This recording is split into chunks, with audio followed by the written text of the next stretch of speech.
എല്ലാവർക്കും സ്വാതന്ത്ര്യ ദിനാശംസകൾ. നമസ്കാരം. സൂര്യനസ്തമിക്കാത്ത ബ്രിട്ടീഷ് സാമ്രാജ്യത്തിന്റെ കരാളഹസ്തങ്ങളിൽ നിന്നും ഭാരതം സ്വാതന്ത്ര്യം നേടിയ ദിനമാണ് ഓഗസ്റ്റ് 15.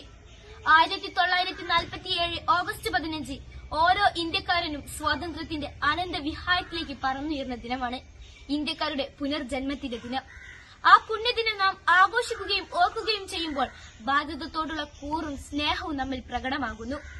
നാം ഇന്ന് അനുഭവിക്കുന്ന ഈ സ്വാതന്ത്ര്യം അനേക പുണ്യാത്മാക്കളുടെ ജീവത്യാഗത്തിന്റെയും കഠിനാധ്വാനത്തിന്റെയും ഫലമാണെന്നത് നാം ഒരിക്കലും വിസ്മരിക്കരുത്.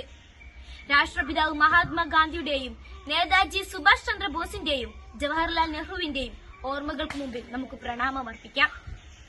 1947 നിന്നും 2024 ഇന്ത്യ ഏറെ വളർന്നു. ശാസ്ത്ര സാങ്കേതിക മേഖലകൾ, വിദ്യാഭ്യാസം, പ്രതിരോധം എന്നിവയിലെല്ലാം ഇന്ത്യ കുതിക്കുന്നു. ചന്ദ്രയാനും മംഗൾയാനും ആദിത്യ വണ്ണുമെല്ലാം ഇതിന്റെ നേർക്കാഴ്ചകളാണ്. ലോകത്തിലെ ഏറ്റവും വലിയ 4ാമത്തെ പ്രതിരോധ ശക്തിയെ ഇന്ത്യ മാറിയതിൽ നമുക്ക് അഭിമാനിക്കാം.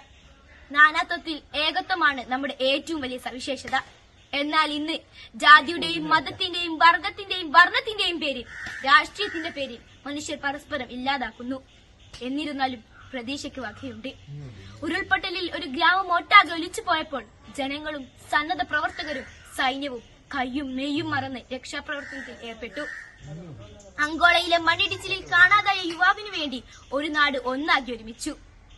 ഇന്ത്യ 78ാം സ്വാതന്ത്ര്യ ദിനം ആഘോഷിക്കുമ്പോൾ നമുക്ക് സന്തോഷിക്കാം, അഭിമാനിക്കാം. നന്ദി, നമസ്കാരം.